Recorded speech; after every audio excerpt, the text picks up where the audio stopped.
Welcome to My Hometown, the program that explores clubs, organizations, businesses, and issues across Nassau and Suffolk counties and sheds light on the different towns that are making a difference. Hello and welcome to My Hometown. My name is Bill Horan, along with Nassau Community College student Regina Halstead. Happy birthday, Mr. Bill. Wait, it's not my birthday. Oh, but I got you like 20 balloons. Well, that's nice of you, but have you ever wondered what goes on with these balloons when the celebration ends? Honestly, no, I haven't, but I know today's guest has. You're right. Today's guest is Cynthia Seibold. She's the founder and executive director of Balloon Mission Incorporated, an organization that aims to collect balloons after people are finished using them, but before they end up as trash, causing harm to the environment, wildlife, and even us. Cynthia, welcome to My Hometown on the voice of Nassau Community College, 90.3 WHPC. Thank you so much for having me today. Now, Cynthia, you're a Long Islander, as we are. Tell us about yourself and how did balloons become your mission? Very unexpectedly, I never thought about balloons. I never thought they were any big deal myself. And during the pandemic, we would do beach cleanups, try to get out of the house in the morning, very early hours during lockdown, and saw a lot of balloon debris on the beach. And always wondered, where are these balloons coming from? How is this happening? And I have an insatiable curiosity of the world. And so, get on Google, start trying to figure out where these balloons are coming from, what's happening. And it was a larger problem than I ever expected. Started doing beach cleanups with the Atlantic Marine Conservation Society. And it's just always felt like we're on the defense. And my background is about solutions, coming up with figuring things out and how to make things better. And I think I wanted to figure out how we could take a more offense approach and instead of just constantly doing these beach cleanups and being on the defense. And so I started trying to figure out, is anybody collecting balloons ahead of time, after people are finished using them? And they weren't. And I did a complete Google search. I keep waiting for somebody to come up and go, I do that. And that hasn't happened yet. They come up and say, we collect balloons, but usually it's the ones they find on the beach. And so that's how it all You've made it a whole mission. And Gina, I'm just thinking when Cynthia's answering that question, this is like that saying, when you see something, do something. You saw a problem. And rather than just saying, somebody else will clean it up or do it, you really started an organization and you're doing something about it. We're trying. And people are responding to it. When you mention we're collecting balloons, and it's kind of silly. Like, I did a feasibility study to see, and I asked really important and smart people who I respect, and I go, well, so what do you think about balloons? They were like, that's a great idea. And especially people who live here on Long Island who are, or anybody who is in a coastal community who lives by the water, anybody who's a fisherman or a boater or a lifeguard. If you're out in near water, you see what happens with seagulls. You see what happens with sea turtles and marine life. And our oceans are super important. Every drop of water that we drink, everything that we breathe in, it's all connected to the sea. And we really have to protect and preserve that. I'm going to put Gina on the spot now and ask her, I'm going to say, Gina, when is the last time you thought about balloons? Man, honestly, I know many people don't really think about balloons past the celebration, and I have been a suspect of that myself. But I want to know, why do you think people believe that? And why is thinking about, after the celebration, where balloons go, why is that such a big deal? Balloons make us happy, right? And they're everywhere. And there's this psychological connection. Even if you go to a nursing home and people bring balloons to the seniors that are there, and they light up. Balloons remind us of happier times, and they're joyful. And there's a psychological connection to that. And we're not balloon haters. I want to tell you that. Like, we understand, we get it. We just know that once the celebrations are done, where they end up is not a good place. If you look up in the sky, I mean, we just had that Chinese balloon, right? That happened. And the news reports came back and said there are thousands of balloons up in the sky. And we know this. Balloon releases happen all the time. And it is really detrimental and irresponsible. So if people are going to celebrate with balloons, we're coming up with a solution for them. Like, here is a balloon bin. Pop and drop your balloons and dispose of it here, and we'll take care of the rest. Now, Cynthia, let me interrupt and ask, and I don't mean to be blunt with this, but I really am. Why should we care? I mean, what's wrong with taking a handful of deflated balloons, exhausted balloons, popped balloons, and just throwing them out? And that's what I want you to explain to me and our audience. Absolutely. So balloons fly away. Unless they are actually, if you shove them at the bottom of the bag, and hopefully they'll be okay. But they usually fly away on the way home. When I bought them, they get out the car window and there they go. Whereas I'm carrying them into the house, gone. But I'm joking about that. But I'm sure there's a problem behind it. So what happens? So what happens is when balloons end up flying away. And again, we were talking earlier, they're super strong now. Even the latex ones, which are supposed to be biodegradable because they're latex, they're rubber. It comes from a rubber tree. But they're infused with this plastic, like a liquid plastic, to make them really strong. I have a balloon in my basement from November 24th. It's still inflated. It's a red latex balloon. It's still inflated. It's still floating. And that's because they're super strong. They're not like rubbery and stretchy. So that's like 5-6 months that balloon is still inflated. Yes. Wow. Okay. And so what happens is when balloons fly away, they encounter marine life like seagulls and sea turtles. The strings get wrapped around. Latex, when it bursts, it can resemble jellyfish. And when anything is in the water, it starts to assume the smell and texture, it takes on properties that look like food for sea turtles and birds and fish. There are so many times balloons are the deadliest kind of litter in the ocean today because they are so soft and it gets lodged in the throat and in the intestines and they suffocate and they die. And the same thing happens with sea turtles. And we do, most of our programming is geared towards children. And when we talk about these difficult topics, we end up, getting that, oh my goodness. And nobody wants to hurt a sea turtle or a seagull or any type of fish. So we're trying to find ways to do better. Yeah, that's amazing. And again, never thought of it. And I'm sure Gina the same way. Until you brought this up, we didn't think of what we're doing with the balloons. But you're going to tell us today and give us some hints. Gina. Right. And that's the thing. Most people don't. Most people don't think that anything is wrong with it because they're silly. They're balloons. They're fun.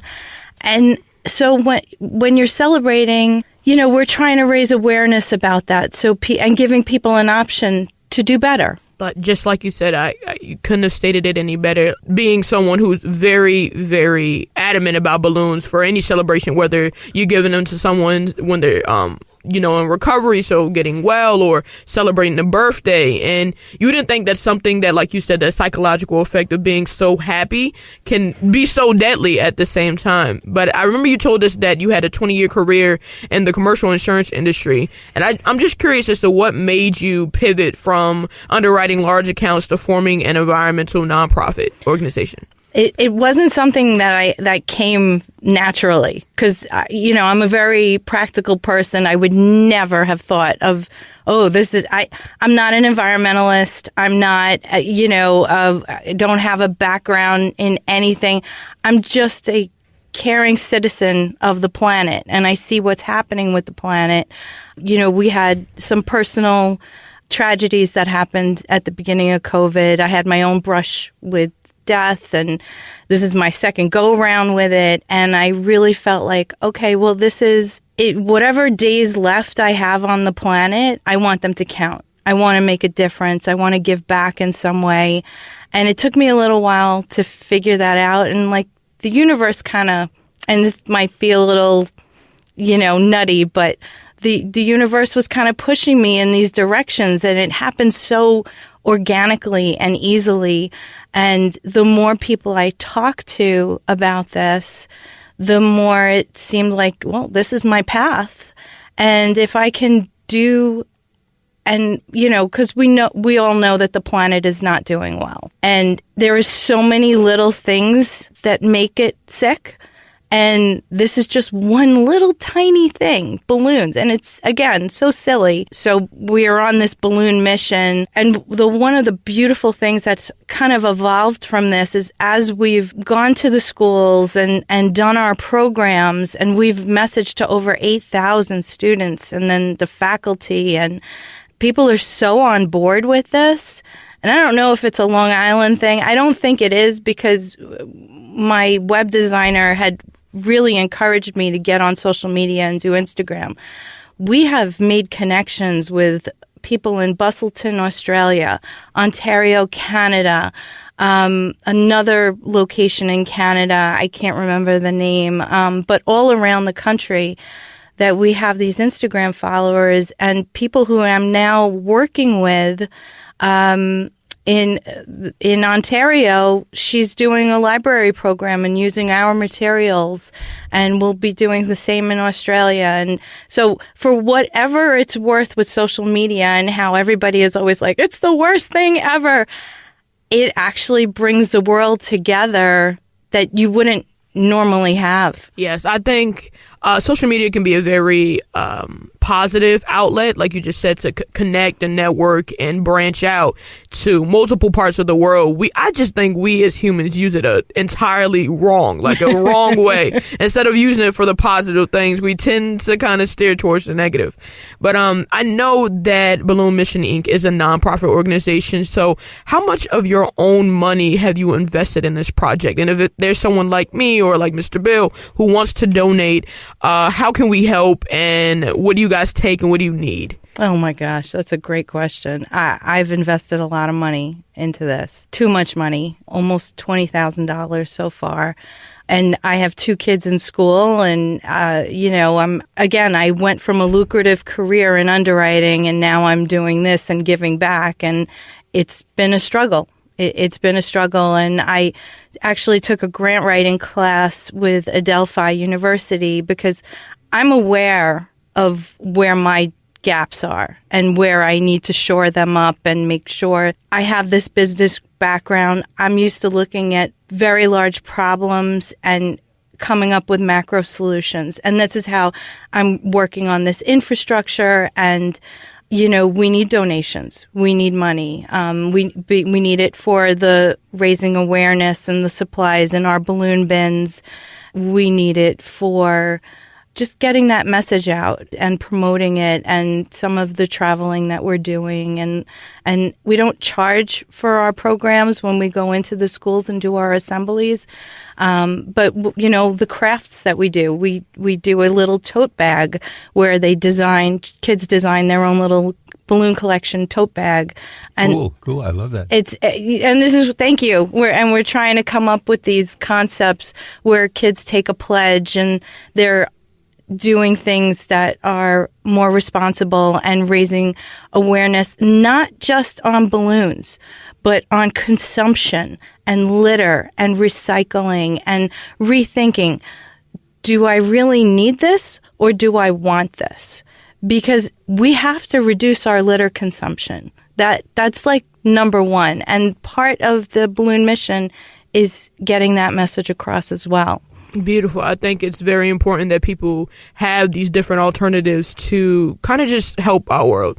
You are listening to My Hometown on the Voice of Nassau Community College, 90.3 WHPC. My name is Regina Halstead, along with Bill Horan, and today we're learning with Cynthia Seibold, the founder and executive director of Balloon Mission, Inc., an organization that aims to collect balloons after people are finished using them, but before they end up as trash, causing them to harm the environment, wildlife, and even us. You guys have these balloon collection bins. Where are they located exactly?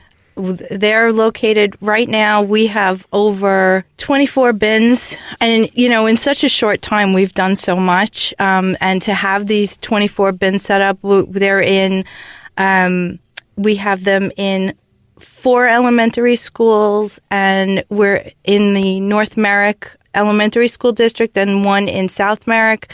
We have in the Belmore Central High School District. We've gotten a lot of support from the community and the schools.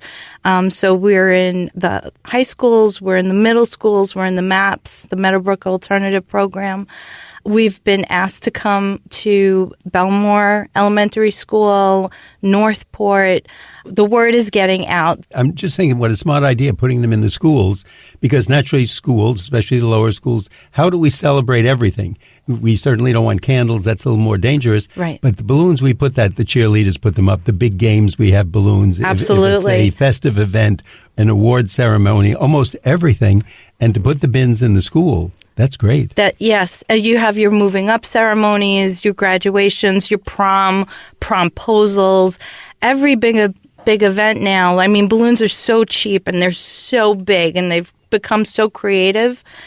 And so you see them everywhere. And that was another impetus for creating Balloon Mission, was because this surge in popularity that's happened.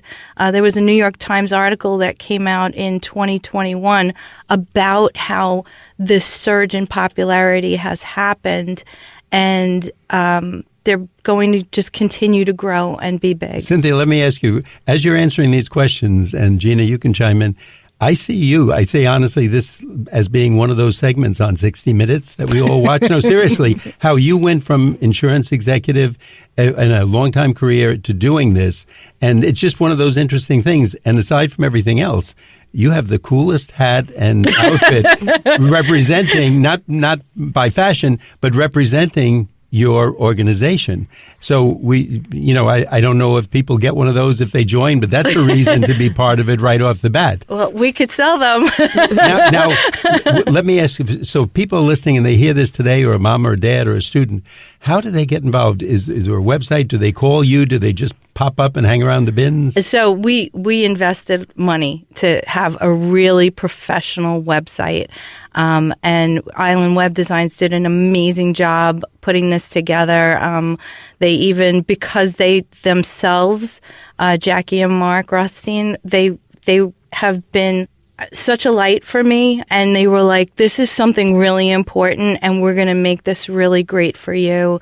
And they've been a real support for us as we've started to grow, and knowing that the website was people, there's a lot of information on the website, and I knew, because I don't have that background that in marine science, so I made sure that we had all the resources on there of all the scientists, all the marine biologists, every quote.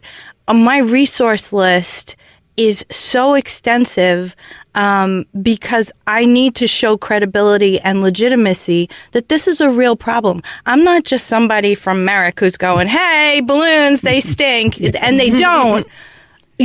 Change is slow. But how do we get in touch? If someone in our audience wants to be part of this, maybe they want to donate, maybe they just want to help the environment. How do they get in touch with you, and what opportunities are there? Balloonmission.org is our website. Balloonmission.org. Where you can join the Balloon Mission, host a balloon bin. We have, where you could donate, because we do really need the funds. We have opportunities for students who are looking for community service hours, help us with our social media. That's great. Yeah, the community, that would be a great way to, I'm thinking, in my neighborhood, somebody has a baby, there's 50 balloons on the lawn, but where do they go? Now you got me thinking this way. At least if someone could pick them up and put them in the bin if the people aren't near it. That's or right. maybe one of you volunteers or an intern or something. Yes. And are there intern opportunities for students? There are intern opportunities, and as far as our balloon bins and where they're located, again, we're coming out into the community. Like Quick Walk on Merrick Road, our Chinese restaurant, Chinese takeout, they have a balloon bin. We have balloon bins in the Long Island Children's Museum. We have a balloon bin at the Jones Beach Energy and Nature Center. We're also planning on doing a program upcoming at the Jones Beach Energy and Nature Center, and you could go on their website and you could find where that will be and when it'll be. And, and we're looking to partner with balloon retailers, believe it or not. Yeah. Because, again, we're not balloon haters. Right. And if a balloon there, and the balloon industry is trying, CTI Industries, AmpScan, they're working on research and development on a compostable balloon. And when they do that, I'll be the first one standing outside holding their compostable balloon. And you'll be out of business. I don't need to be out of business because we still need to recycle those balloons. You want people to enjoy balloons, but you want to do it safely. You want to make sure that you can still have a celebration and make sure that you're taking care of the earth that we live on. That's right. I love that you stated earlier how you have a total of 24 bins and how they're located, and a lot of them are located in children's schools. I think that's a really smart idea for the simple fact that when it comes to important issues like this, I believe that it starts young. Adults, once you get to a certain age, you can't be easily swayed. You're not really as open to change and things like that. But children, they love it. Their thirst and just their curiosity is what drives them. But I also wanted to know why Balloon Mission has focused on raising awareness with children, and why do you choose to work with kids, and how is that going? So there's so much to unpack there, and you hit the nail on the head with when it comes to kids. So like we talked earlier about how slow change is, and change is generational, right? It really goes from, we're doing better than what our parents did before, but change is so slow. And what I have found, and, these ideas pop up in the middle of the night, how things evolve so organically. Children are they get it. And in our presentation, we have a stuffed sea turtle, and we have a stuffed seagull. And watching you wrap a balloon, this strong plastic ribbon around the body of a turtle, we show the graphics on our presentation slide. It's very impactful. It's been very empowering for children, too, because it's a very simple concept. If I collect a balloon, I save a turtle. And we're creating these little environmentalists. We had one parent respond back and said, I have two daughters. My daughter is 7. She's a little environmentalist. She wants to save the snow leopard, and there's really nothing she could do. But this is a tangible link. Right? If I do this, this will happen. And they affect change. And we all can make a difference. And so what I have found also is that when kids go home and they go, Mom, this is what's happening with the sea turtles, and we tell them in our presentation, you can't go home and say, no, we can't have balloons ever again, because there are some people who, no matter what you say, they're going to want their balloons. They're not going to want to throw them in a balloon bin. They just don't care. And that's okay. We get that. But for the people who do, or the people who didn't know, and then we could change their mind, or just, I wish I could come up with another word than raising awareness. And I know they're out Cynthia, there. let me ask you, because here's the question that's coming to me. If I have a party, and now you've made me conscious of this, and there's 20 deflated balloons lying around, what if I just pick them up and throw them in the garbage? Is that bad as opposed to, they're not floating around, they're not blowing around, so I think I'm doing something good, but am I really, or am I just moving the problem? It's not terrible. If you're pushing them to the bottom of the garbage, it's just that in some places, we don't use landfills here. We have the beauty of using Covanta. And Covanta is one of our short-term solutions, turning these balloons into energy, empowering homes and businesses on Long Island. We encourage people to use our balloon bins because we're making sure they are being repurposed. We're going to be using in the short term for art projects and doing a environmental sea sculpture of a sea turtle and putting all the balloons in that, hoping to put that in the Long Island Children's Museum or somewhere else on Long Island so people could see and get that message, okay, I need to be more aware of this direct link and what's happening with the balloons. We're encouraging our balloon bins because if you put them here, we're going to make sure they're taken care of properly. They're not, in some places there are landfills. If they end up in a landfill, they're going to blow away. And when they blow away, they always inevitably end up on the water. And when they end up on the water, they're at the top level of the sea column, and that is where food is. And that's where these animals find the food, and even sheep. Somebody found balloons on a farm, and the sheep were eating them. Because Cynthia, I'm sorry, the time is running, but before we run out, once again, tell us the website and some of the opportunities real quick. The website is balloonmission.org, and we have opportunities for everybody to pitch in and help doing. You could get community service hours. You can host a balloon bin. We're hoping that we could get those balloon retailers to host a balloon bin. This sounds like a great project for students all the way through school, something to learn about the environment, a win-win all the way across, and helping the environment and Long Island and making your organization even more important to us. So thank you so much. I'd like our audience to know that our guest today has been Cynthia Seibold. She is the founder and executive director of Balloon Mission, Inc. Cynthia, thank you so much for being with us today. Thank you for having us and helping us get that environmental message out there for a cleaner world. Thank you. I'm Bill Horan. I'm here with Nassau Community College student Regina Halstead. We thank you for listening to this week's edition of My Hometown. We'd like to get your feedback on My Hometown. Send your comments to WHPC@ncc.edu. Nassau Community College, where success starts and continues. Till next time, this is Bill St. James. And remember, there's no town like your hometown.